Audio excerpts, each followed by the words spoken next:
కూటమి ఎమ్మెల్యే అభ్యర్థి Vangalapudi Anitha, YSR party MLA అభ్యర్థి కంభాల జోగులు నక్కపల్లి తహసీల్దార్ కార్యాలయం వద్ద నామినేషన్లు దాఖలు చేశారు.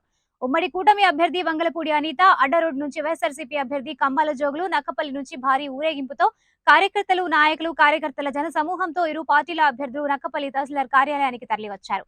ఇరు పార్టీల అభ్యర్థులు ఒకే సమయాన రావడంతో కొంత ఉద్రిక్త వాతావరణం నెలకొంది. వెంటనే పోలీస్ సిబ్బంది స్పందించి ఇరు వర్గాల కార్యకర్తలను చెదరగొట్టారు. నామినేషన్ వేసిన అనంతరం ఇరువురు నేతలు మాట్లాడుతూ ఎవరి గెలుపై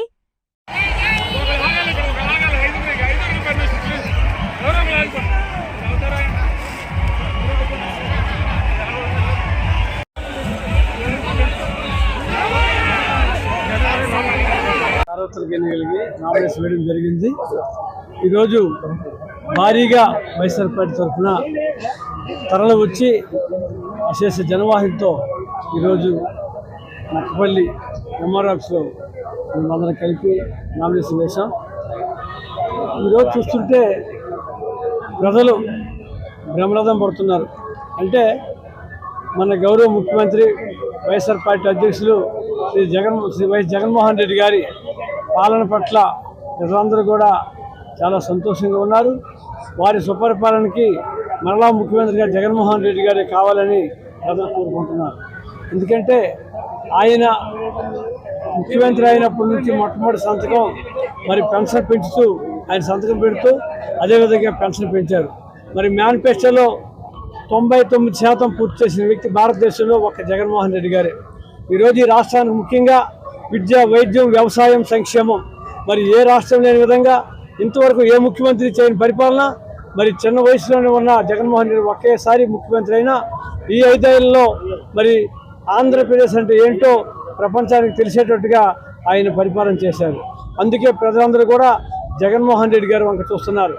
ఈ రాష్ట్రంలో ఉన్న పేద, బడుగు, బలహీన వర్గాలకి ఆయన మరి అన్ని విధాలుగా సంక్షేమంతో పాటు ఆ పిల్లలందరినీ చదివించాలి.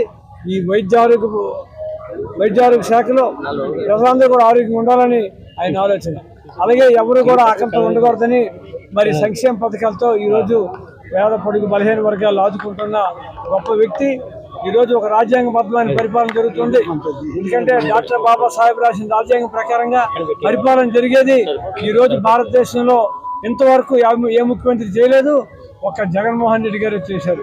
అదేవిధంగా శాంతి భద్రతలు కానీ మరి అవినీతి లేని పరిపాలన, అవినీతి లేదు, శాంతి భద్రత సక్రమంగా ఉన్నాయి.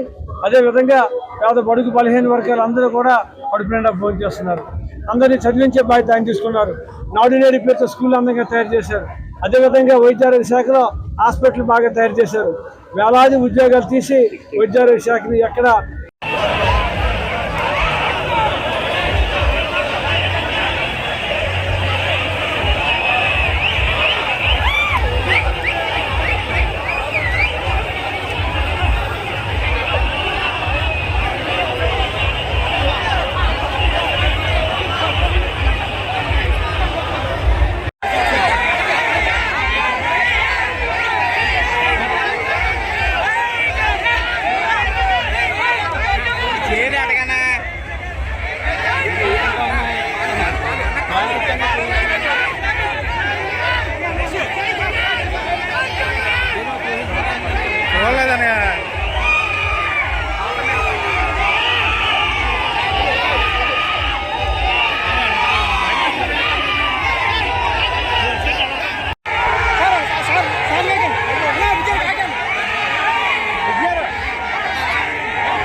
జనసేన,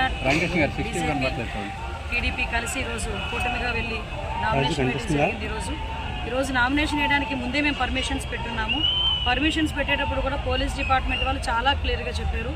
మేము అడ్ రోడ్ నుంచి మాకు ర్యాలీకి పర్మిషన్ ఇచ్చారు, నక్కపల్లి నుంచి వైసీపీ వాళ్ళకి ర్యాలీ పర్మిషన్ ఇచ్చారు. కావాలని చెప్పి వైసీపీ వాళ్ళని రూట్ క్లియర్ చేసి మేము ఎప్పుడైతే ర్యాలీగా వస్తున్నామో అటువైపు ట్రాఫిక్ని జామ్ చేసే పరిస్థితి ఈరోజు పోలీసులు చేస్తూ ఉంటే నిజంగా సిగ్గు అనిపిస్తుంది. ఇప్పటికీ కూడా జగన్మోహన్ రెడ్డికి ఊడిగం చేయాలని ఎలా అనిపిస్తుందో పోలీసులకు అర్థం కావట్లేదు. ఇప్పటికీ జీతాలు రాక, పిఎఫ్లు రాక, కనీసం వాళ్ళ డబ్బులు వాళ్ళు తీసుకోవడానికి ఇబ్బందులు పడే పోలీసు వ్యవస్థ కూడా ఇప్పటికీ కూడా భయపడి ఊడిగం చేయడం చూస్తూ ఉంటే ఇప్పటికైనా మారరా అనిపిస్తుంది. అయినప్పటికీ కూడా మా శ్రేణులు ఎవరిని రెచ్చగొట్టుకోకుండా, ఎవరిని ఇబ్బంది పెట్టుకోకుండా వచ్చిన వేలాది మంది ప్రజలు కూడా నన్ను ఆశీర్వదించడానికి సీఎం రమేష్ గారిని ఆశీర్వదించడానికి వచ్చిన వేలాది మంది ప్రజలందరూ కూడా ఈరోజు ఇక్కడికి రావటం, మమ్మల్ని అందరినీ ఆశీర్వదించడం జరిగింది. వాళ్ళందరికీ కూడా మా తెలుగుదేశం పార్టీ తరఫున, బీజేపీ తరఫున, జనసేన తరఫున ప్రత్యేకంగా ధన్యవాదాలు, నమస్కారాలు తెలియజేసుకుంటున్నా. ఒకటే చెప్తున్నా, పాయకరావుపేట నియోజకవర్గ ఆడపడుచుని, వాళ్ళ ఇంటి ఆడపిల్లని అందరూ కూడా నన్ను సైకిల్ గుర్తు మీద, సీఎం రమేష్ గారిని కమలం గుర్తు మీద ఓటేసి గెలిపించాల్సిందిగా కోరుకుంటున్నాను. ఇంకో విషయం, అన్ని నామినేషన్ల కన్నా ఈరోజు పాయకరావుపేటలో తెలుగుదేశం పార్టీ అభ్యర్థిగా అనిత గారి నామినేషన్ కానీ బ్రహ్మాండంగా జరిగింది. ఇంత ఎండల్లో కూడా పోలీసు వాళ్ళు ఇబ్బందులు పెట్టినా కూడా జనం వేలాదిగా తరలి వచ్చి స్వచ్ఛందంగా వచ్చి, అందులో జనం కూడా ఎలా ఉన్నారంటే కసిగా ఉన్నారు. కసిగా మీరు ఎంత ఇబ్బందులు పెట్టండి, రేపు 13వ తారీఖున మేము పోలింగ్ రోజు చూపిస్తామని చెప్పేసి అంత కసిగా ఉన్నారు. నిజంగా ఇంత ప్రజల వందన పొందిన అనిత గారికి థ్యాంక్స్ అండ్ కంగ్రాచులేషన్స్.